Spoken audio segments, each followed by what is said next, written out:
여러분 안녕하십니까. 정관용입니다. 2박 3일간의 제3차 남북정상회담이 끝났습니다. 남과 북 사이에 사실상의 종전선언을 이뤄냈고 교착 상태였던 북미 대화를 재개시킨 대단한 성공이다, 이런 평가가 있는가 하면, 북핵 문제에서 사실상 얻은 것도 없는 속빈 강정이면서 국가 안보만 내줬다, 이런 혹평까지 존재합니다. 사실 따지고 보면 앞으로 이어질 한미 정상회담 또 북미 협상 그 결과에 따라서 진정한 평가는 가능할 텐데요. 지금부터 60분간 마련한 기획대담 함께 하시면서 진정한 평화와 또 참된 미래를 향한 우리의 과제 무엇일지 함께 고민을 나누겠습니다.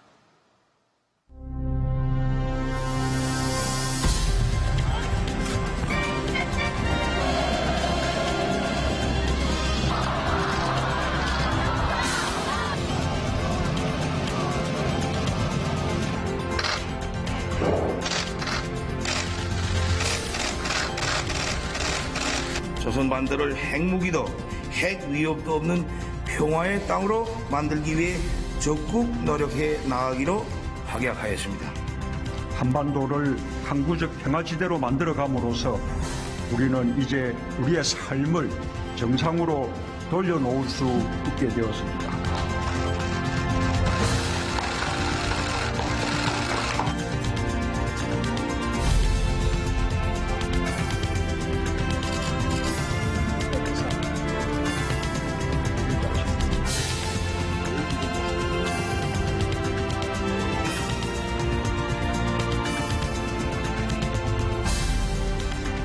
네, 오늘 나와주신 두 분 소개해드리겠습니다. 먼저 노무현 정부 당시 통일부 장관을 지내셨고 지금은 민주평화당 대표이시죠.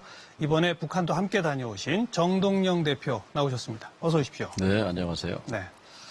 역시 노무현 정부 당시에 외교통상부 장관을 지내셨죠. 송민순 전 장관 나오셨습니다. 어서 오십시오. 네, 안녕하세요. 네. 두 분이 같은 시기에 장관을 하셨던 건 아니죠? 먼저 장관하셨고 좀 뒤에 하셨고. 예. 토론은 원래 좀 입장이 달라야 하는데 한때는 한 팀이었습니다. 9.19 만들 때. 한때는 팀이었는데 지금은 조금 입장이 다르신 것 같아서 저희가 두 분을 모셨는데요. 9.19 공동성명 2005년 네. 그 당시에 육자회담 수석 대표셨고 네. 그 당시에 통일부 장관이셨고 예, 제가 NS 위원장을 그렇죠. 하고 있었어요. 요번에 평양선언도 사실 9월 19일 같은 날 나왔습니다. 예. 공교롭게도 말이죠. 13년 전에 9.19, 이번에 평양 9.19. 그렇습니다. 어떠세요? 2박 3일 다녀와 보시니까 정말로 북한이 완전한 비핵화를 할 의지가 있다는 어떤 느낌, 믿음이 생기세요? 어떠세요? 한마디로 말하면 변했더라라는 느낌이고, 북한이 기술을 돌렸다. 저는 그렇게 제 몸으로 확인했습니다. 그러니까 지도자의 말과 선언만이 아니라 제가 만난 또 부딪힌 평양 시민들의 그 채취 속에서 그 평양의 풍경 속에서 기술을 남으로 돌렸다. 남쪽은 잘 살잖아요. 우리도 잘 살아야 되겠다는 그런 의지가 느껴졌습니다. 경제적으로 돌렸다? 그렇죠. 일단 경제 부국의 꿈을 이루겠다라는 그 김정은 위원장의 선언이 그러니까 이 비핵화 문제와 맞물려 있는 것이죠. 그러니까 핵을 갖고는 경제 부국이 될 수 없다는 것은 너무 자명한 것이고, 그래서 제가 10년 전, 13년 전에 평양에 이제 이번이 세 번째입니다. 그러니까 그때는 선전탑에 미제국주의 타도, 또 강성대국 건설, 뭐 총폭탄으로 수령을 옹위하자 등등의 이 전투적 구호가 난무했는데 가장 인상적인 게 그거였습니다. 과학으로 비약하고 교육으로 미래를 담보하자라는 그 구호가 말하는 것처럼 핵 없이도 살아날 수 있다. 또 잘 살아보겠다는 것이 북한이 기술을 돌렸다, 이렇게 표현한 근거입니다. 어떻게 평가하세요? 이제 지금 조금 전에 화면에도 보면 제일 첫 번째 나오는 말이 김정은 위원장이 조선반도의 핵 무기도 핵 위협도 없는 평화의 땅으로 만들자. 이 말이 북한은요, 과거 김일성, 김정일, 김정은이 이럴 때까지 일관성 있게 하는 이야기입니다. 예. 여기서 중요한 말은 근데 북한의 이런 말을 표현할 때는 굉장히 정교하게 언어를 선택합니다. 핵무기도 없다이라는 건 북한이 가지고 있는 핵무기를 말하는 것이고 핵 위협도 없애야 된다는 것은 미국이 북한에 대해서 하는 핵 위협도 없애야 된다. 그렇죠. 이런 뜻입니다. 그렇죠. 예, 예. 이게 지금 이제 북한이 말하는 한반도 비핵화입니다. 그래서 이 한반도 비핵화라는 데 대한 정의가 지금 사실은 미국과 북한 사이에 합의가 돼 있지 않은 겁니다. 그래서 정의가 합의 안 돼 있기 때문에 협상이 이렇게 지연되는 것은 마치 운동장에 골포스트가 정해지지 않는데 경기를 하는 거하고 비슷한 거예요. 그럼 여기서 말하는 북한이 핵무기가 없앴다는 건 북한의 핵무기를 없애면 되는 거고 그렇죠. 북한에 대한 핵 위협을 없애겠다는 것은 미국의 한반도에 대한 핵 우산을 걷어내라는 겁니다. 조금 전에 이제 9.19 공동성명도 말씀을 하셨는데 그때도 북한의 비핵화냐 한반도 비핵화냐 이런 말 가지고 논쟁을 많이 했어요. 북한에 늘 일관되게 하는 이야기가 있습니다. 남쪽은 미국이 핵 우산을 씌워주지 않느냐. 그런데 우리 북측은 아무도 씌워주지 않는다. 그래서 우리 스스로 우산을 만들었다. 우리의 핵을 폐기하라고 그러면은 남쪽에 대한 핵 우산도 걷어내라.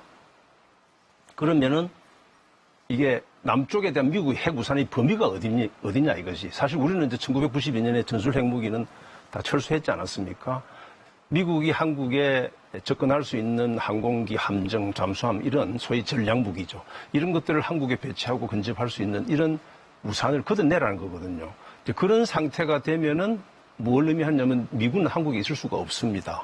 미국은 자기들이 전략무기로 보호를 받을 수 없는 곳에 군대를 둘 수가 없는 거예요. 예, 그래서 예. 이게 지금 북한이 말하는 한반도 비핵화입니다. 그리고 그게 지금 다른 언어로 이번에 다른 언어로 김정은이 표시한 핵무기도 핵 위협도 없는 평화의 땅을 만들자 이겁니다. 그래서 이 문제부터 먼저 우리가 정리가 돼야 앞으로 이 길이 나올 겁니다. 거기서 핵심적인 사안이라 한 가지만 확인하고요. 장관이 그러니까 북한이 줄곧 3대에 걸쳐서 이야기하고 있는 한반도 전체 비핵화가 그렇죠. 남쪽의 미국으로부터의 핵 위협도 없애는 거라고 했는데 예. 거기서 북한과 미국 사이의 평화 체제 그리고 뭐 상호 수교 이런 건 어떻게 연결되는 겁니까? 평화 체제가 된다는 것, 북한과 미국 사이의 평화 체제는 아니고 북한과 미국의 평화 협정도 아니고 네. 결국은 수교 협정이죠. 그렇죠. 정상적인 관계가 되면은 정상적인 관계가 되면 서로 이 한국전의 후유증으로 남아 있는 적대 관계를 이제 청산하는 것 아니겠습니까? 그럼 적대 관계가 청산되면은 미군이 있을 필요가 없는 것 아닙니까? 북한의 입장에서는 그렇습니다, 그렇죠? 한국 전쟁이 발발해가지고 미군이 들어온 거거든요. 네. 그런데 그 전쟁이 끝났으니까 미군도 나가야 된다. 이건 논리적으로 당연한 겁니다. 그렇게 주장하니까 지금 그래 되면은 조금 전에 말한 핵 위협. 이게 군대가 없는데 또 미국이 전략무기를 배치를 한다든지 근접을 시켜서 보호해야 될 그런 필요가 없어지는 거죠. 예. 그런 게 북한이 지금 요구하는 바다 네. 그 말인 거죠? 어떻게 보세요? 제가 핵 여기서 우산까지 얘기하면 한 가지만 덧붙이면은 그래서 김정일 아마 우리 정 장관님도 전에 들으셨을 거예요. 이 한반도 비핵화는 선대의 유훈이다. 네네. 일관되게 그 이야기를 해왔습니다. 알겠습니다. 예. 그러니까 비핵화 공동선언, 비핵화의 정의는 이렇게 정의하고 가면 될 것 같아요. 이 한반도에서 남과 북이 핵실험, 그다음에 제조, 생산, 접수, 보유, 저장, 배비, 사용 이 8개 카테고리가 있잖아요. 네. 이걸 하지 아니한다는 거죠. 그러니까 북한의 비핵화는 그 8가지 범주를 말하는 것이고 이제 우리는 이제 실험이나 생산, 제조 이건 이제 관계가 없는 거죠. 근데 이제 접수하거나 이거를 저장하거나 배비, 사용 이건 이제 우리한테 해당되는 것이죠. 맞습니다. 근데 북한의 핵 문제는 25년 뿌리를 갖고 있잖아요. 이 시계열, 이 역사 속에서 파악해야 전체를 본다고 생각합니다. 무슨 얘기냐면 미국도 북한을 믿지 않지만 북한도 미국을 믿지 않습니다. 그러니까 핵 문제의 출발은 불신에서 출발하잖아요. 지금 이제 핵 문제를 걷어내는 것의 해법도 결국 불신 문제에 부딪혀 있는 거죠. 신뢰를 불신에서 가져야죠. 시작해서 예. 불신에서 이제 거래를 해야 되는 건데, 그러니까 첫 단계가 미국은 믿을 수 없다. 정권이 바뀌면 늘 정책은 뒤집어진다. 그러니까 2000년 조미 공동 커뮤니케가 대표적인 거죠. 대선에서 10월 달에 적대 관계를 해소하기로 해놓고 한 달 뒤에 미국의 대선에서 고가 떨어지고 부시 정권이 등장하니까 이게 휴지 조각이 돼버렸단 말이죠. 2005년 9.19도 비슷한 거지요. 서로 공방이 있습니다만 어쨌든 믿을 수 없다.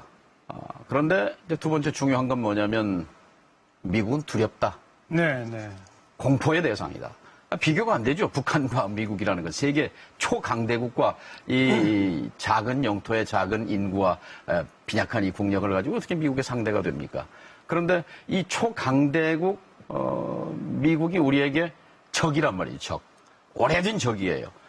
제거해버리려고 하는 그런 이제 적의 대상이 북한이기 때문에 생존하기 위해서는 이 초강대국 미국과 결국 적대 관계를 해소하는 것밖에는 생존 근거를 마련할 수 없다. 예. 논리적인 당연한 귀결이죠. 그런데 미국은 관심이 없다. 미국은 북한과 관계 정상화에 적대 관계 해소의 관심이 없는 거죠. 그동안은 관심이 그랬죠, 없는 그동안은. 것이 아니라 지난 70년간 미국의 국익은 한반도에서의 현상 유지 속에서 유지되어 온 겁니다. 이 현상을 변경할 이유가 없는 거지요. 그렇기 때문에 두려운 미국으로부터 위협을 받고 있는데 미국은 관계 개선에 관심이 없고 그런 상황 속에서 자연스럽게 북은 그러면 우리는 우리 스스로를 지키는 핵무장의 길로 갈 수밖에 없다. 핵무장이 완성되면 그때 가서 협상할 수 있다. 또 하는 것이 미사일, 지난 25년 미사일도 동안의 있고요. 예. 핵개발의 역사입니다. 근데 작년 11월 3일 북이 어떻게 했습니까? 이제 핵무력을 완성했다. 선언을 했어요. 이제 마지막 5단계, 4단계 온 겁니다. 핵무력을 완성했어요. 그럼 핵 보유 국가로 갈 것이냐? 아니면 핵을 가지고 협상할 것이냐. 지금 정확하게 이 국면입니다. 핵을 갖고 협상합니다. 뭘 얻어내느냐. 핵을 내려놓는 대신 나의 생존을 보장해다오. 체제 보장. 그 체제 보장의 1단계는 관계 정상화지요. 그래서 6.12 싱가포르 미북 정상회담 합의문을 보면 4개로 돼 있잖아요. 1, 2, 3, 4. 1, 2번은 미국이 해줄 것. 3, 4번은 북한이 해줄 거예요. 1, 2번은 이제 1번이 그거죠. 새로운 관계. 네. 2번이 평화체제. 예. 그리고 3번은 이제 북한이 완전한 비핵화. 그다음에 4항이 이제 유해 송환이란 말이죠.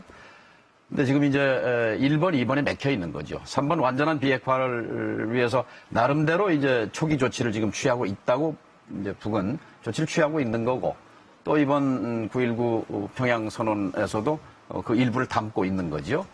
그런데 사실 이제 1, 2번은 지금 진행이 안 되고 있는 거죠. 이것이 지금 부딪히고 있는 문제는 역시 불신 문제죠. 미국과 북한 사이에 이제 그 불신. 그러나 미국과 북한이 서로 믿지 않는다 하더라도 거래는 할 수 있어요. 이해관계가 맞으면. 지금 그런 거래가 이루어지고 있는 것이고 그렇죠.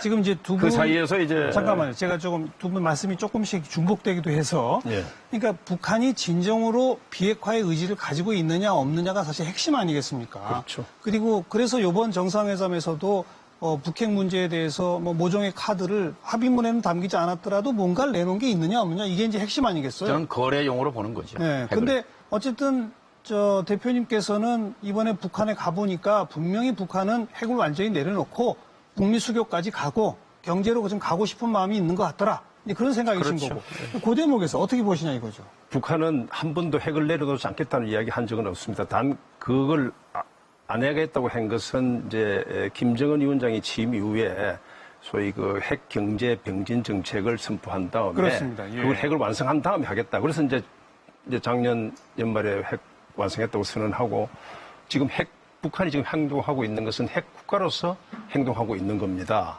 그런데 핵을 일단 완성하고 나면은 과거 인도나 파키스탄, 이스라엘도 다 마찬가지고요. 그 다음에는 이 핵 가지고 있는 핵 문제에 대해서는 이야기하지 않습니다.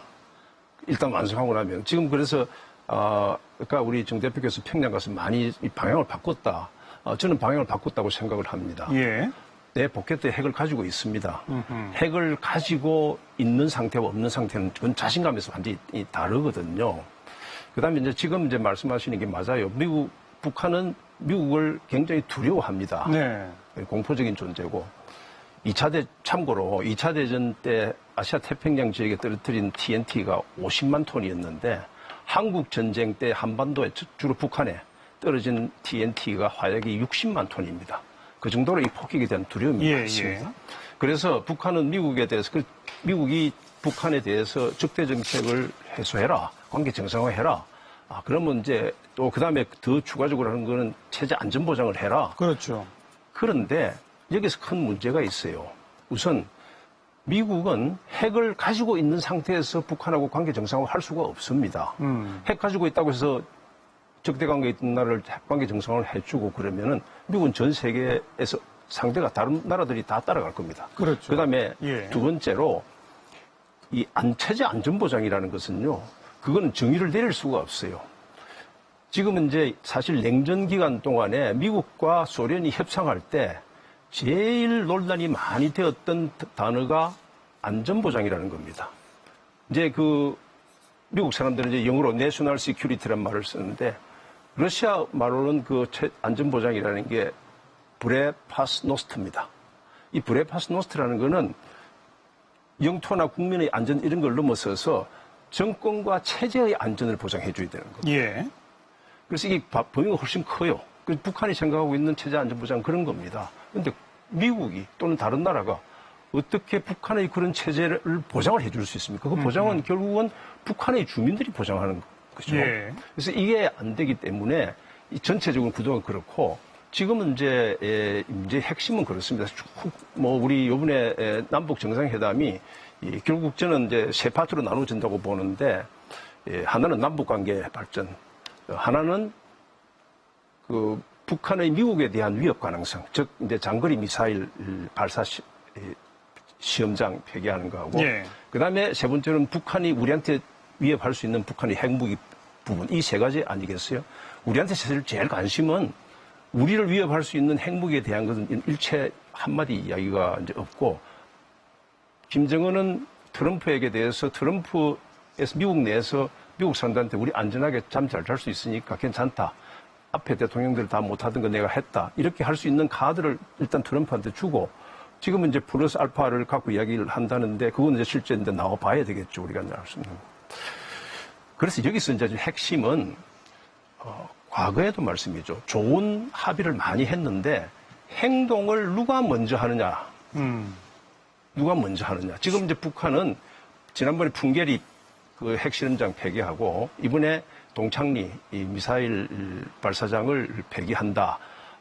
이걸 이제 먼저 행동 항굴로 간주를 하는 겁니다. 예.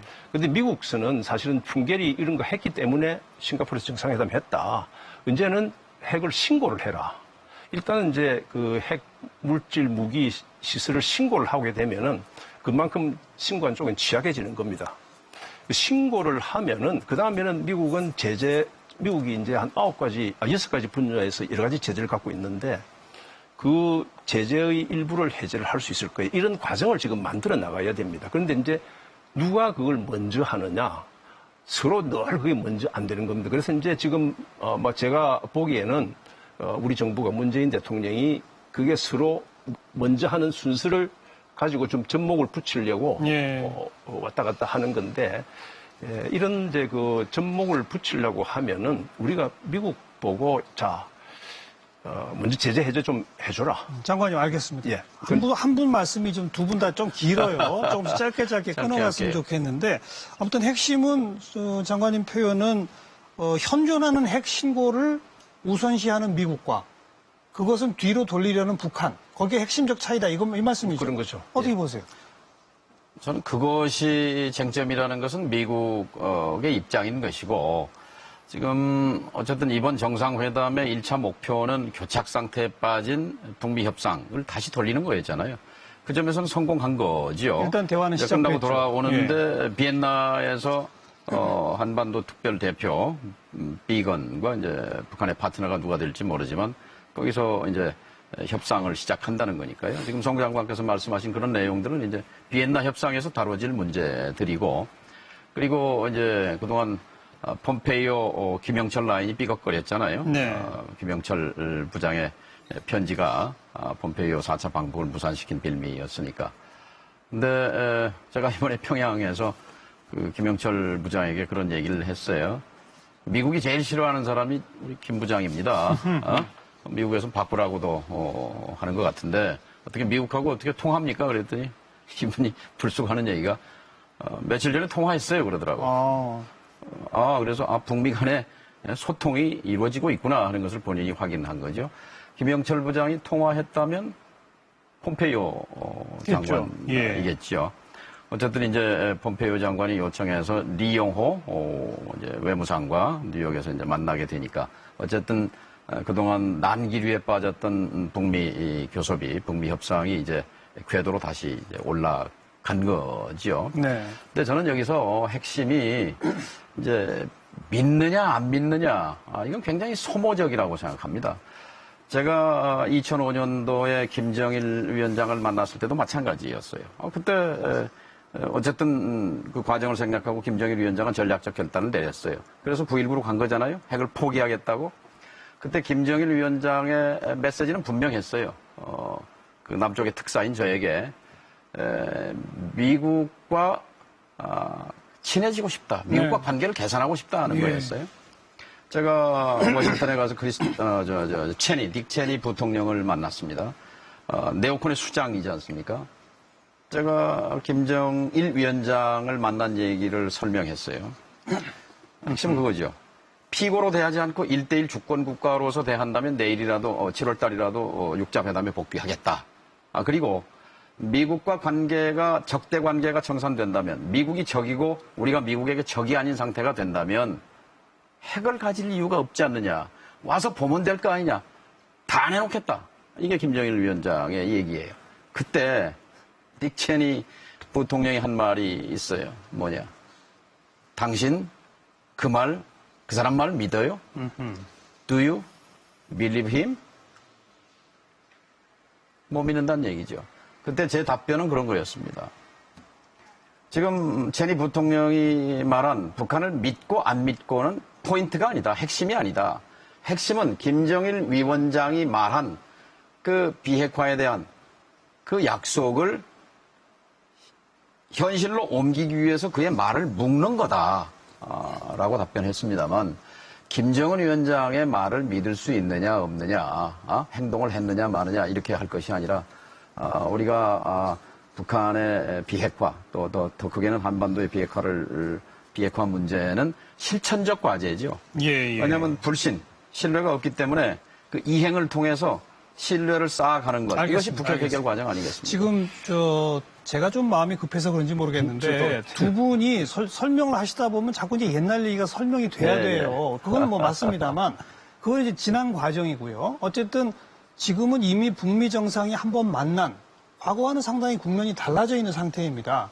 그리고 지금 남북 정상회담에서 북핵에 관한 어떤 합의가 있었고 그 외에 플러스 알파를 뭔가 가지고 이제 곧 우리 대통령이 미국에 간다는 것이고 그래서 조금 더 좀 앞으로 내다보면서 그 플러스 알파에는 뭐가 있다고 보시는지 그래서 뭐 연내 종전선언로까지 갈 가능성은 어느 정도라고 보시는지 어떤 스케줄과 실천이 가능하다고 보시는지 가능하다고 봅니다. 그런 얘기를 한번 해보죠. 가능한 건 이제 의지의 문제죠. 지금은 이제 신뢰 이야기를 하셨는데 그건 신뢰가 핵심이죠. 그런데 이제 신뢰는 행동을 해야 되는 거고 미국은 신고를 해라. 신고하고 검증받으면은 그다음에 이제 그때부터 신뢰가 시작된다. 이렇게 미국은 보고 있을 겁니다. 그런데 이제 북한의 입장에서 볼 때는 이걸 신고를 하고 검증을 받으면은 이걸 다 드러내놨기 때문에 그다음에 자기가 카드가 없어진다고 생각을 하는 겁니다. 그래서 미국으로부터 먼저 제재 해제를 받아야 제재가 해제되고 해야 김정은으로서도 미국이 북한에 대해서 적대 정책을 안 하는구나라는 그런 행동이 되는 거거든요. 그래서 제가 아까 강조를 한 것이 이게 선후 문제입니다. 근데 이거하고 관련해가지고 이제 아까 김정은 위원장이 조선반도를 핵 무기도 핵 위협도 없는 평화의 땅으로 만들자 이러니까 폼페이오가 지금 그 비엔나에서 만나고 뉴욕에서 또 이용호를 만나자고 한 게 하면서 뭐라고 그러냐면 북한의 비핵화입니다. 핵무기도 핵위협도 없는 조선반도가 아니고. 벌써 여기부터 이게 충돌이 되는 상황인데 이거는 이제 앞으로 긴 시간 동안 비핵화의 정의를 가지고 아까 제가 말씀드린 대로 바로 주한 미국 문제하고 연결이 되기 때문에 걸릴 겁니다. 그래서 제가 이제 앞으로 행동은 선과 후. 그래서 지금 이게 북한이 신고를 하는데 다 드러내고 신고를 할 수 없을 거예요.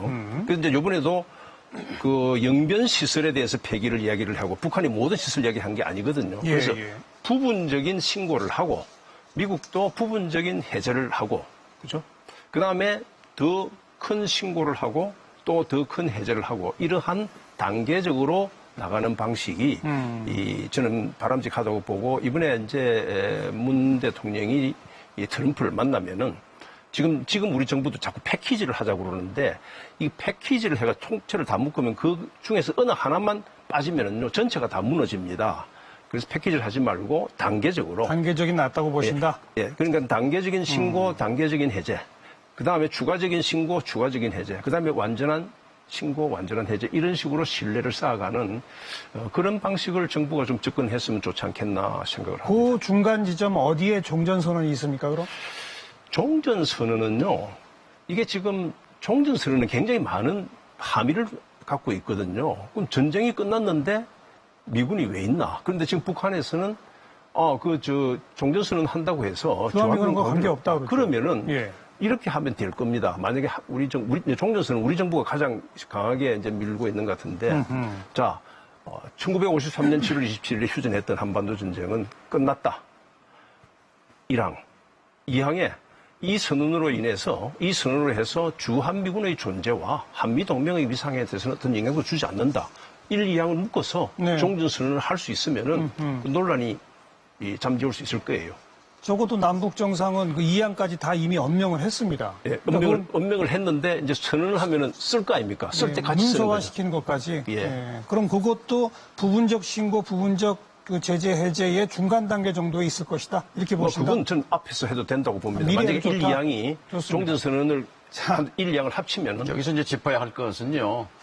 지난번에 6.12 싱가포르 정상회담 전에 트럼프 대통령이 이렇게 말했어요. 남북 간에 종전 논의가 되고 있다. 네네. 여러분 아십니까? 아베 만났을 때 그랬을 거예요. 아직도 한국에서 전쟁이 끝나지 않았다는 사실을. 그래서 남북 간에 이루어지고 있는 종전 논의를 축복한다 그랬어요. 그리고 싱가포르 회담 직후에는 곧 종전 선언을 보게 될 것이다. 그 입장과 지금의 미국의 종전 문제를 바라보는 입장은 180도 다릅니다. 네. 근데 그 문제를 누구도 잘 지적하지 않아요. 그러니까 그래서 이제 김정은 위원장이 답답하다고 한 얘기의 핵심이 거기 있는 겁니다. 그 싱가포르에서 새로운 관계를 얘기할 때는 새로운 관계의 핵심은 적이 아닌 거잖아요. 적이 아니려면 전쟁을 하면 적이고 전쟁이 잠시 쉬어 있으면 그 적이고 근데 전쟁이 끝나면 적이 아닌 관계로 가는 거잖아요. 그러면 1항을 이행하는 첫 입구가 종전선언이죠. 북한 그리고 입장에서, 곧 종전선언을 보게 될 것이라고 말했던 사람이 얘기가 달라져 버린 거죠. 그럼 북한 입장에서 미국을 믿을 수가 없는 거죠. 그러니까 우리는 미국을 일방적으로 대변할 것이 아니라 또 북한을 대변하는 것도 아니지만 정확하게 상호 신뢰 조치는 상호적인 거잖아요. 예, 예. 근데 사실 미국이 내놓은 것은 훈련 중단 이외에 불가역적인 것은 없습니다. 또 종전선언도 글쎄 그 말이지 비용이 드는 것은 아니지 않습니까? 근데 어쨌든 북한의 행동은 모두가 불가역적인 거죠. 물론 핵실험장도 복구할 수 있고 이 발사대도 세우면 그만 아니냐, 이동식 발사대는 어디 가느냐 이렇게 얘기하지만 북한에서 그 3.18 혁명이라는 말이 있어요. 작년 3월 18일 전까지는 미사일 실험을 하면 5번, 6번 쏴도 한 번이나 성공할까? 계속 실패해요. 잘 그 목표 지점에 낙하하지 않고. 그런데 3월 18일 날 장거리 미사일 엔진 실험에 성공합니다. 그것을 영구 폐기하겠다는 거죠. 예, 예. 그것을 별거 아니라고 얘기하는 것은 그것은 너무 지나치게 말하자면 믿을 수 없다 하는 불신에서 출발한 그런 논리라고 생각합니다. 네. 우리 송 장관이 제기하신 미국이 가장 중요하게 생각하는 현존 핵에 대한 신고 부분, 이걸 한꺼번에 다 할 수 없으니 부분적으로 신고하고 동시에 미국은 제재를 또 부분적으로 해제하고 이런 단계적 접근이 절충안이 될 것이라는 의견에 대해서는 어떻게 그건 맞는 생각하세요? 얘기입니다. 왜냐하면 북중 정상회담에서 시진핑, 김정은 합의문이 그거 아닙니까? 단계적, 동보적 행동을 네. 취해서 한반도 비핵화를 이룩하자는 것인데 예. 결국 이것은 한 번에 보따리에 싸서 아까 송 장관 말씀이 맞죠. 보따리에 싸서 한 번에 주고받을 수 있는 사안은 아니죠. 2020년 말까지 그 시간을 두고 어쨌든 1단계, 2단계, 3단계 단계로 나눈 그것은 이제 비엔나에서 협상을 통해서 만들어질 그런 단계적 작업이죠. 접근을 미국은 어떻게 반응을 할까요? 단계적 접근에 대해서 미국은 별로 재미가 없죠. 별로 좋아하지 않을 겁니다. 왜냐하면 미국이 전 세계를 상대를 하면서 모든 문제를 이렇게 잘게 썰어서 협상을 하고 싶지 않습니다. 그래서 네, 그러나 네. 한반도의 현실은 그렇게밖에 북한의 입장을 생각하면 그렇게밖에 할 수가 없는 겁니다. 중국 사람들이 과거에 이런 이야기를 했어요. 너희 집에 총이 100자루가 있으면 투명하게 할 수 있다. 근데 너희 집에 총이 한 자루밖에 없으면 투명하게 못한다. 이제 북한이 그 같은 심정일 겁니다. 그래서 이걸 이제 차곡차곡 하자는 건데, 그래서 지금 이제 계속 이야기가 겉도는데 말씀이죠, 정 장관님. 이제 당 대표도 하시고 정책 이렇게 하실 때 제가 보기에는 이거 거창한 이벤트를 가지고 뭐 이게 종전선언 이래 놓으면요, 이게 종전선언이 갖는 의미를 종전선언은 결국은요, 이게 어디까지 가느냐 하면은 주한미군, 주일미군, 아시아 태평양에서 미국의 전략 이런 거하고 다 연결이 되기 때문에 미국이 이거 지금 미국의 이 정부 인사들은 다 이거 가만히 있어봐. 이거 아니겠네. 이렇게 나옵니다. 선뜻 받기 어렵다? 그렇죠. 그래서 이걸 아까 적대 관계라고 그러고, 그래, 적대 관계에 제일 먼저 나오는 게 제재거든요. 제재. 경제 제재를 하는 그 제재 해제에서 우리가 접근을 하는 것이 이 문제를 풀어가는 길에 더 쉬울 것이다. 그래서 이게 종전선언 가지고 이제 막 하면은 미국은 당연히 그럼 신고하라고 그럴 겁니다. 핵신고. 그죠? 그래서 종전선언 할게. 핵신고하자. 그러면 어떤 현상이 생기냐면, 내 핵무기를 가졌다고 신고를 했는데 전쟁 끝났다고 선언한다? 이게 아주 이상한 조합이 되는 겁니다.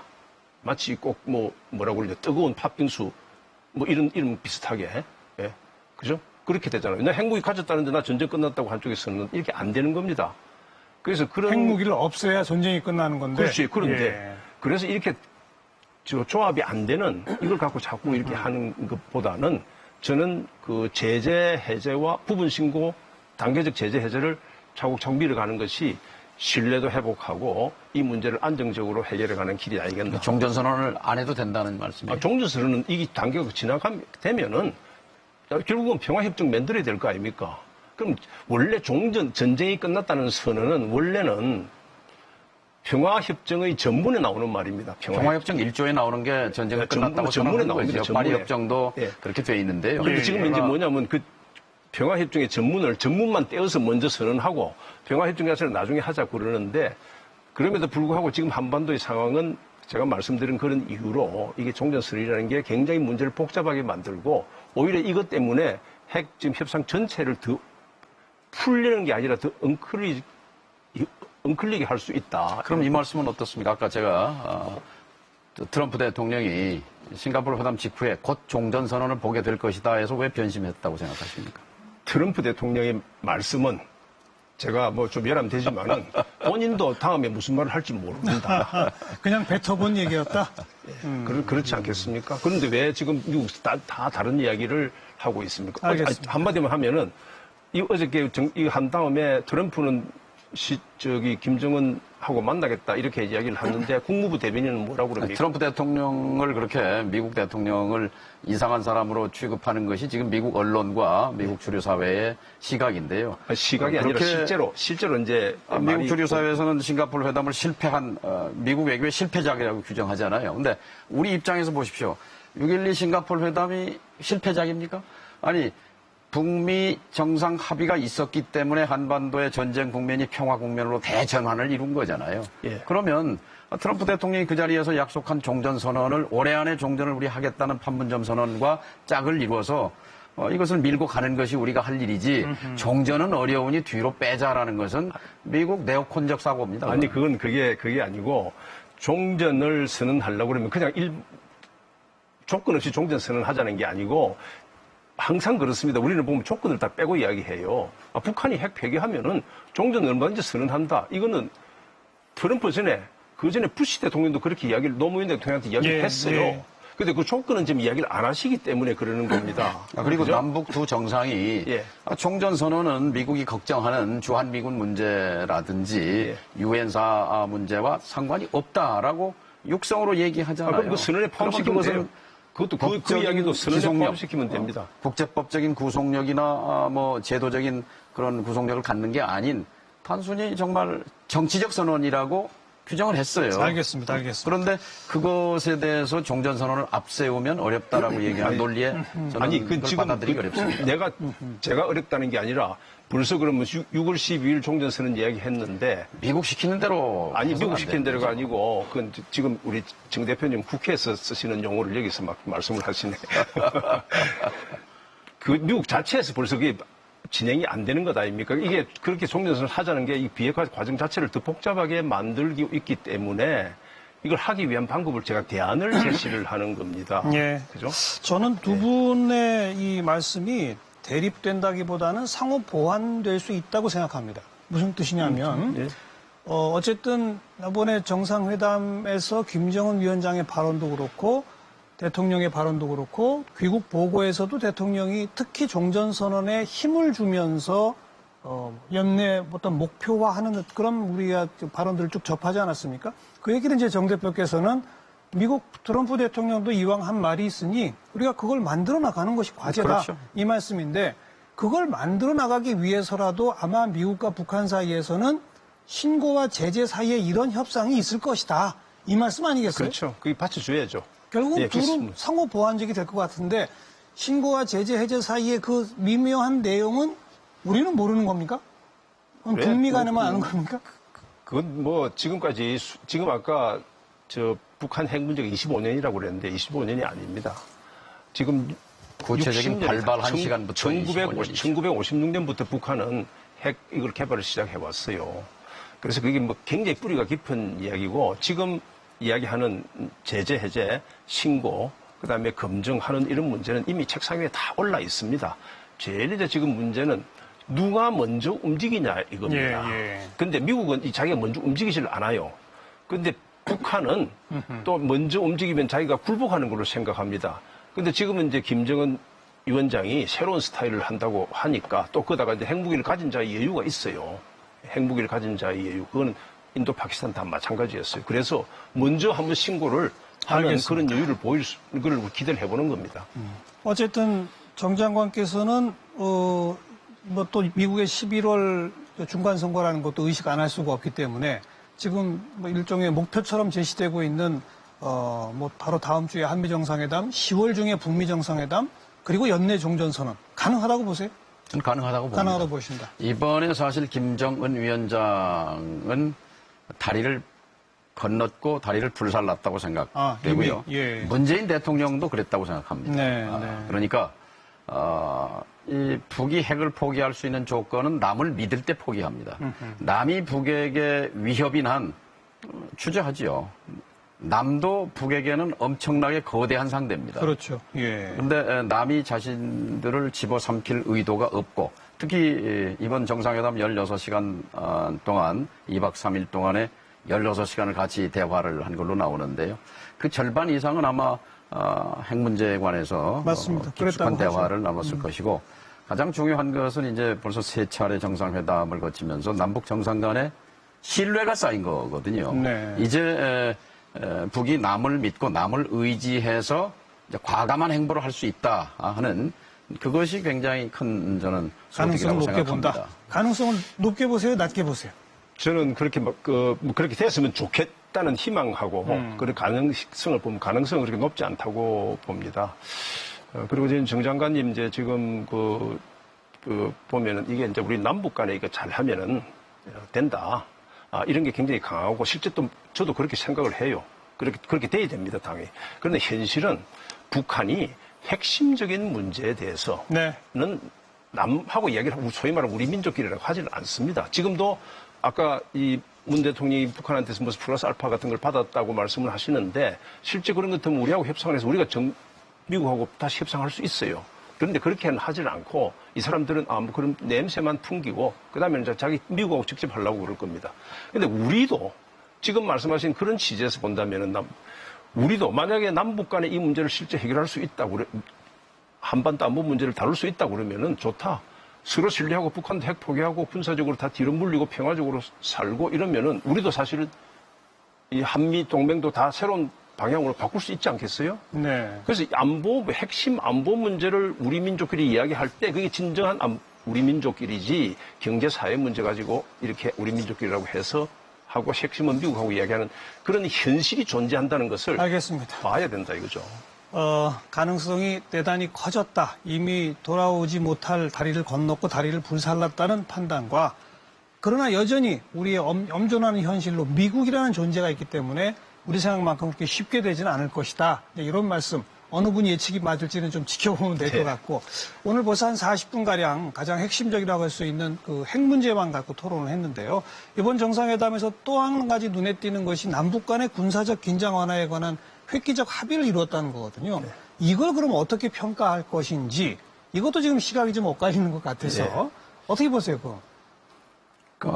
사실상의 종전 선언이죠. 예. 그러니까 법적 제도적인 이제 선언은 이제 평화협정이고 남북 간의 이제 종전 선언을 1단계로 본다면 이제 2단계가 남북 미중 또는 남북미인데 최근에 시진핑 주석이 남북미 중에서 중을 빼버렸잖아요. 이 종전 선언의 당사자는 남북미다 이렇게 해서 좀 이제 걸림돌이 하나 치워진 셈이지요. 그래서 1단계, 2단계로 나눈다면 그 1조에 평양선언 1조에 이렇게 돼 있지 않습니까? 군사적 적대 관계의 종식. 그건 뭐 종전이란 얘기예요. 그러니까 적어도 남북판 종전 선언인 거죠. 그 종식을 근본적 적대 관계 해소로 가자. 네. 근본적 해소는 그건 평화협정이에요. 그러니까 이제 그 선언을 뒷받침하기 위해서 군사공동위원회를 만들고 군사공동위원회를 만들기 위해서 할 부속 합의서를 오늘 어제 발표한 거죠. 그렇습니다. 이제 가장 상징적으로 가령 남을 향해서 북의 해안포가 1200문이 질비하게 있는데 그 포신에 덮개를 씌운다는 거 아니겠습니까? 그걸 왜 반대합니까? 남쪽은 북을 향한 포가 그 해안포를 상대하는 게 200문, 북쪽은 1200문이에요. 6배가 많은 북쪽 해안포에 포신 덮개를 씌우는 상징적으로 말하면 그것을 가지고 무장해제라고 얘기하는 그것은 너무 시대착오적입니다. 결과적으로는 종전선언 평화협정으로 가기 위해 남북이 먼저 문을 여는 거다. 이런 의미를 갖는다 그렇죠. 보시는 거고 실질적으로도 얻은 게 많다. 그런 얘기시고. 그렇죠. 군대에 자식을 보낸 부모 심정을 생각해 보십시오. 알겠습니다. 어떻게 평가하세요? 휴전선 일대에서 군사적인 그 우발적 충돌이 늘 우리 한반도에 긴장을 올렸지 않았습니까? 그럼요. 그래서 이제 우발적 충돌 이런 걸 막을 수 있는 이런 장치들을 이번에 이제 합의를 했는데 저는 그건 뭐 잘한 거라고 봅니다. 그런데 이제 돌이켜 보면은 사실 이런 게 과거에도 남북 불가침 선언 이런 것들은 92년부터 많이 되어 왔어요. 그죠? 그 다음에 14정상선언 때도 그랬고. 근데 이런 것들이 결국 이행되다가 어디서 무너지느냐 하면은 사실은 다 핵 문제 때문에 무너집니다. 그죠? 핵 문제 때문에. 그래서 이제 핵 문제를 우리가 지금 많이 토론했듯이 그렇고. 그 다음에 이제 한 가지는 지금 우발적 충돌 방지 차원에서는 좋은데. 남북 관계는 아직 어떻게든 지금 잠시 얼음이 녹았을 뿐이지 대치 상태에 있는 건 사실이거든요. 이런 상태에서 이게 일종의 이제 운용적 군비 통제라는 겁니다. 구조를 바꾸는 게 아니고 물리고 이러는 데는 이 남북 간에 갖고 있는 비대칭성, 그죠? 이제 쉽게 말해서 휴전선에서 서울은 60km밖에 안 되고 평양은 한 200km 가까이 떨어져 있고 이런 상태에서 이 운용을 대칭하는 이런 균형을 맞춰야 되는 거 이제 이런 게 염두에 좀 둬야 되고 이제 제가 핵 문제 이거 하고 생각이 좀 나는데 1959년에 프랑스의 드골 대통령이 이 핵을 만들려고 그러니까 미국이 엄청나게 반대를 해서 미국 프랑스 관계가 완전히 이렇게 갈라지는 이런 상황이 되는데 드골 대통령이 이렇게 이야기합니다. 핵 무기만이 영원한 차이를 만든다. 그러면서 미국하고 관계 찌그러져도 할 수 없다. 그래서 강행해서 프랑스가 이제 핵 실험을 해서 핵국가가 됩니다. 그거는 이제 1차, 2차 대전 독일하고 했던 그 상황이거든요. 그래서 이게 제가 왜 북한이 현재 이미 갖고 있는 핵무기에 대해서 우리가 눈을 한시라도 뗄 수 없다는 것이 핵무기를 가진 척과 가지지 않은 척은 알겠습니다. 알겠습니다. 이런 차이가 있다는 걸 좀 잘 알아야 된다. 네. 그게 엄연한 현실이고 역사에서도 입증된 바이기 때문에 금방 그걸 포기할 거라고 우리가 너무 믿을 수 없다. 계속 그 말씀이신 거죠? 좋고요. 어쨌든 남북 간의 군사적 요번의 합의 부분은 우발적 충돌 방지 차원에서라도 긍정적으로 보신다. 그 의미가 말씀입니까? 있다. 예. 네. 그 다음에 이제 경협에 대해서 또 이런저런 얘기들이 많이 나왔고, 기업인들도 직접 갔고, 구체적으로 금강산 관광, 개성공단, 철도 이런 얘기까지, 뭐 연내 착공 얘기까지 나왔습니다. 이 점을 두고 한편에서는 아니, 제재 해제도 없는데 무슨 착공이야. 이런 반응도 있는데, 그건 또 어떻게 보세요? 지금 이게 이제 기본 제재 해제가 유엔에서 이제 다 같이 제재 해제한 거 아닙니까? 그래서 이 제재에 뭐 이게 제재 해당이 되나 안 되나 이런 것보다는 그 제재가 갖고 있는 정신이 있어요. 그래서 이게 이제 제재 유엔에서 한 제재를 우리가 무시하고 일방적으로 갔을 때는 반드시 역풍이 붑니다. 역풍이 부는 것은 당장 미국이 우리와 정책 협조를 잘 안 할 가능성이 많아요. 그래서 이거는 좀 속도를 잘 맞춰가면서 하는 게 스급하게 한다고 해서 되는 게 아니다라는 거고. 사실 저도 개성공단하고 금강산 이건 좀 열었으면 좋겠습니다. 그런데 지금 같은 상황에서 이제 이번에도 남북 간에도 그랬잖아요. 조건이 형성되는 데 따라서 그건 이제 현실을 잘 아는 거죠. 조건이 그렇죠. 형성. 그건 이제 결국 제재 해제 방향이 들어가야 되는 그러니까 겁니다. 제재 해제 없이는 못한다는 걸 전제로 깔고 있는 거죠? 그렇죠. 조건이 갖추어지면은 예. 재개한다. 이렇게 되는데 그래서 제가 이제 강조하는 게 결국은 조건을 재개하기 위해서는 아까 제가 말씀드린 신고, 제재, 이런 방향으로 거기에 포커스를 다 맞춰야 돼요. 좋습니다. 외교 관계와 경제 관계가 따로가 아니잖아요. 한 몸이거든요. 그러니까 북미 간의 비핵화를 위해서 새로운 관계를 형성하는데 제재는 비핵화 때까지 계속 유지 강화한다 하는 게 모순이에요. 이걸 지적해야 합니다. 정말로 북미 간의 새로운 관계 속에서 상호 이해, 상호 신뢰를 증진하면서 그 과정에서 상호 신뢰 구축을 통한 비핵화를 추진한다면 예. 이게 모순인 거예요. 그러면서 제재는 계속 유지해 간다는 것이요. 이번에 그 백두산 천지를 배경으로 남북 두 정상이 손을 번쩍 치켜들었어요. 그게 제재 위반입니까? 뭐 우스꽝스러운 질문입니다만은 이것을 현미경으로 우리의 문제를 매사를 재단하는 건 옳지 않다고 봅니다. 이제 하나의 예를 들면 개성공단 관련해서 재가동은 이제 제재 예외를 인정받거나 이제 국면이 다음 단계로 갔을 때 재가동이 이제 완전히 되겠죠. 그런데 개성공단에 투자한 기업인들 입장에서 보면 사유재산입니다. 그 공장 설비와 공장이. 그런데 지금 제가 이번에 가서 확인한 것 중에 놀라운 건 북의 그 김영철 부장이나 리성권 위원장 같은 사람들이 왜 빨리 기업인들 뒤에 보내지 안 보내느냐 하는 얘기예요. 네. 자, 개성공단 투자한 기업인들이 자기 공장에 가서 둘러보고 오는 것조차 이 정부가 막고 있는 거예요. 네. 저는 굉장히 안타깝게 생각합니다.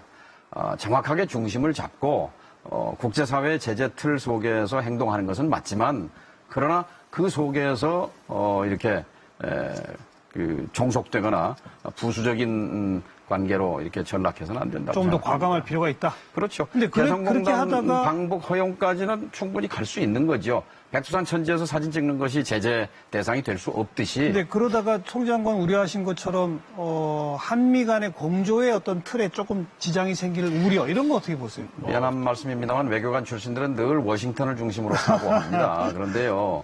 워싱턴과 서울이 이해관계가 같을 때는 같이 가지만 그러나 워싱턴의 이해관계와 서울의 이해관계가 어떻게 항상 일치합니까? 우리는 우리의 목소리를 내야 되는 거예요. 그리고 남북관계가 앞서가면 속도를 내면 북미 관계에 역풍을 미친다. 그러니까 이건 반비례 관계다. 그것은 사실관계가 정확히 다릅니다. 남북관계가 잘 될 때 북미 관계가 촉진됐습니다. 이것은 보완관계이고 비례관계지 절대로 반비례관계가 아닌 거예요. 그게 지금 근데 사실관계 조금 확실치 않아서 그런데 그 가서 개성공단에 시설이 그대로 있는지 둘러보지도 못하게 한 거는 그 지난번 정부 때 이야기고 이 정부가 그렇습니다. 지금도 그건 뭐 방법을 확인하고 뭐 오는 그거는 할 수 있다고 저는 생각을 하고 그렇죠. 그거는 얼마든지 할 수 있고 그 다음에 우리 옛날에 같이 정부에서 일했던 입장에서 조금 제가 한 말씀 드리겠는데 외교관들은 워싱턴을 중심으로 생각한다. 그게 좀 그럼 제가 걸렸다면 사람에 따라 다르죠. 제가 만약에 우리 정 대표 보고 말이죠. 정치인들은 나라가 어떻게 되더라도 내 지역구만 생각한다. 이렇게 제가 일괄해서 이야기를 하면 어떻게 되겠어요? 외교관은 워싱턴을 발언은 생각하는 게 수정하겠습니다. 아니고 외교관은 워싱턴을 생각하는 게 아니고 외교관은 국가 이익이 어떻게 맞느냐를 하는데 현실적으로 지금 똑같은 상황이니까 네, 워싱턴을 움직여야 우리의 이익을 할 수 있기 때문에 그걸 고려하는 거지. 이제 그런 차원에서 제가 이 문제 다시 돌아와서 예. 제재 해제 이거 문제도 그래서 제가 아까 이야기한 겁니다. 자, 일부 신고하고 일부 제재 해제 하면은 제재 해제 첫 번째 제재 1차적인 초보적인 제재 해제가 되면은 그때는 바로 개성공단 금강산 재개 문제로 우리가 들어갈 수가 있습니다. 그래서 제가 현실적인 방법을 이야기한 거지 그걸 거기에 보조를 맞추자 예, 그런 예. 식으로. 네.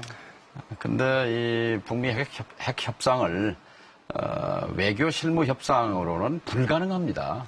이거는 특히 북한의 체제 특성상 최고 지도자에게 모든 결정 권한이 집중되어 있습니다. 결국 이걸 풀어내는 것이 결국 정상회담밖에 없지 않습니까? 그런데 이제 북미 간의 관계를 봐도 트럼프, 김정은 위원장 간의 그런 새로운 문법에 의해서 새로운 결정을 하려고 하는 것인데 이게 외교관 수준으로 내려가는 순간 이것은 과거 문법으로 돌아가는 거예요. 그래서 결국 교착이 온 것이고. 바로 제가 마지막으로 이제 그 질문, 그 주제를 던지려고 했는데 사실 새로 나온 용어도 아닙니다만은 요즘 유행하는 용어 중에 하나가 톱다운 방식이라고 하는 용어가 나오고 있지 않습니까? 남북 정상회담 벌써 3번이나 만났고요. 북미 정상 도대체 만날까 싶었는데 그냥 덜컥 만나버렸고 또 한 번 만나겠다는 거잖아요. 이런 톱다운 방식이 지금까지 현존 핵과 뭐 제재와의 이 복잡한 교착 국면을 좀 돌파할 수 있는 그런 가능성은 뭐가 있다고 보십니까? 제가 말씀을 드릴게요. 톱다운 방식이나 바텀업 방식이라 원래 이제 제일 바람직한 건 톱다운과 바텀업이 같이 합쳐지는 거죠. 지금 우리 한국 북한에서는 톱다운인 방식이라는 것이 사실상 가능성이 높습니다. 북한은 더 높고 한국은 북한보다 못하지만 좀 더 높고 미국은 그게 그렇지 않습니다. 미국은 외교 정책이라는 것이 미국이 어렵다. 백악관에서 한번 한다고 해서 되는 게 아니고 의회가 상당 부분을 갖고 있고 의회는 자기 전통적인 정책에 의해서 움직여지는 겁니다. 지금 제재 해제 말씀을 드렸는데 제재 해제도 지금 이제 하원이 바뀌어가지고 11월 바뀌면은 이거 백악관에서 제재 해제하려고 해도 마음대로 못합니다. 그래서 이게 밑에서부터 차곡차곡 다 여론을 다 모으고 실질적으로 설득력이 있는 걸 갖고 해야지 지도자가 이렇게 하라 저렇게 하라고 해서 되는 게 아니거든요. 그래서 바로 워싱턴에서 지금 사람들이 백악관이나 국무부 이런 거 말고도 의회, 학계 이런 거를 다 접촉을 해서 이게 우리가 아까 얘기한 대로 야 제재 먼저 좀 해제해주고 그다음에 신고하고 뭐 이렇게 해보자라는 이런 여론을 만들어 나가는 노력이 그게 외교지. 알겠습니다. 외교라는 게 무슨 몇몇 외교관이 하는 그런 건 아니죠. 그죠? 미국은 그 탑다운 방식이 어렵다. 어떻게 보세요? 트럼프니까 될 수 있다. 이게 키신저 박사의 말이에요. 그러니까 전통적인 외교 방식으로는 사실 북핵 문제는 현상 유지로 가고 있었겠죠. 그런데 이제 워싱턴의 기류는 이제 안티 트럼프가 트럼프에 반하는 기류가 이제 안티 노스코리아, 안티 김정은으로 이어지는 그런 거기 때문에 이 대목에서 필요한 것이 저는 공공 외교라고 생각합니다. 미국은 여론이 움직이잖아요. 의회, 특히 민주당은 대화를 통한 북핵 문제 해결을 선호해 왔는데 공화당보다 훨씬 더 강해요. 김정은 위원장이나 북한에 대한 시각이요. 그리고 언론 마찬가지고 싱크탱크 마찬가지고요. 그래서 꼭 그 정부 간 채널만이 아니라 알겠습니다. 공공 외교의 중요성이 지금 굉장히 필요하죠. 오늘 뭐 한 1시간 정도밖에 안 되는 시간이었습니다만 두 분의 말씀을 통해서 어떤 북한의 진정성이랄까 이런 거에 대한 또 새로운 어떤 느낌을 우리가 받는 것 같고요. 또한 동시에 송 장관님 말씀을 통해서 현존 핵이라고 하는 게 왜 자꾸 그렇게 큰 문제가 되는지, 왜 자꾸 미래 시험장 얘기만 나오고 현존 핵 얘기는 안 나오는지, 그런 어떤 매트릭스를 우리가 좀 이해할 수 있었던 것 같고, 또 미국이 진짜 움직이려면 뭐가 어떻게 돼야 되는가에 대해서 좀 고민을 좀 같이 나눌 수 있었던 것 같습니다. 마지막으로 한 1분가량씩 제일 강조하고 싶으신 말씀들 마무리로 우리 송 장관님부터. 저는 지금 이런 상태로 가면은 김정은 위원장이 말하는 한반도에서 핵무기도 핵 위협도 없는 비핵화를 지향을 하면 굉장히 오래 갈 것 같습니다. 그러면은 그 상황 동안에는 우리는 핵을 가진 북한하고 같이 살아야 되는 엄청난 현실에 직면하게 됩니다. 북한이 핵을 가진 북한하고 오래 산다는 건요, 우리가 북한뿐만 아니라 미국 모든 주변 나라에서 갑과 을의 위치에 서게 되는 아주 그 엄연한 현실을 직면하게 되는데, 그래서 최소한 북한의 핵의 그 신고, 그다음에 검증 이걸 통해서 이 관리 통제할 수 있는 그런 장치를 일단 만드는 게 가장 더 시급하다고 그렇게 생각을 하고, 다시 한 번 더 강조하고 싶은 것은 이걸 갖다가 하나의 무슨 원샷이다, 뭐 고르디우스의 매듭을 자른다 이런 식으로 되는 게 아니고 단계적으로 관리해서 종국적으로 해결하는 그런 방향으로 가야 될 것이다. 그렇게 하기 위해서는 어떤 한 정권 내에서 이걸 반드시 끝내야 된다, 이렇게 강박관념을 가지면은 네. 어렵다. 그런 단계적 접근에는 북한도 응할 것이다. 신고, 부분적 신고 등등에 그렇게 보시다. 가능성, 예. 자, 정 대표님. 긍정에서 힘이 나온다고 생각합니다. 저는 대동강 릉라도 경기장에서 그 대집단 체조에서 김정은 위원장이 연설하고 문재인 대통령이 핵무기 없는 한반도, 핵 위협 없는 평화로운 한반도를 만들기 위해 김정은 위원장과 협력하기로 합의했습니다 하는 그 연설 순간에 15만 군중이 기립해서 우레와 같은 박수를 보낼 때 전율을 느꼈습니다. 역사는 사람이 만듭니다. 자, 빨리 이 비핵화 문제를 끝내고 경제에 집중하고 싶다는 얘기를 김정은 위원장이 문재인 대통령에게 토로했습니다. 자, 저는 김정은 위원장의 꿈을 우리가 이루어줘야 한다고 생각합니다. 그 꿈은 중국의 길, 그리고 베트남의 길을 가고자 하는 것입니다. 공산당이 일당 독재를 70년, 50년 하지만 그러나 시장 경제로서 성공하고 있는 중국의 길, 베트남의 길, 이것은 완전한 비핵화 없이는 불가능한 길입니다. 이미 김정은 위원장은 전략적 결단을 내렸다고 믿는 사람입니다. 예. 더 이상 믿느냐 안 믿느냐를 가지고 시간을, 에너지를 소모할 것이 아니라 알겠습니다. 긍정의 힘을 가지고 한반도에 핵 없는 한반도를 만들어 갔으면 좋겠습니다. 네. 우리 목표는 다 똑같죠. 정말 핵 없고 또 남북뿐 아니라 북미까지 평화롭게 함께 잘 사는 그런 체제를 만드는 게 우리의 목표인데요. 그 목표를 이루기 위해서 저는 오늘 재밌는 비유가 생각이 나네요. 정 대표님과 같은 그런 담대한 열정, 여기에다가 송 장관님 같은 촘촘하고 꼼꼼함, 요게 딱 결합되면 우리 목표를 이루어낼 수 있지 않을까 하는 생각을 해봤습니다. 동의합니다. 좋은 두 분 말씀입니다. 늦은 밤까지 수고 많으셨습니다. 고맙습니다. 감사합니다. 네, 기획대담 여기서 마치겠습니다. 함께해 주신 시청자 여러분 감사드립니다. 안녕히 계십시오.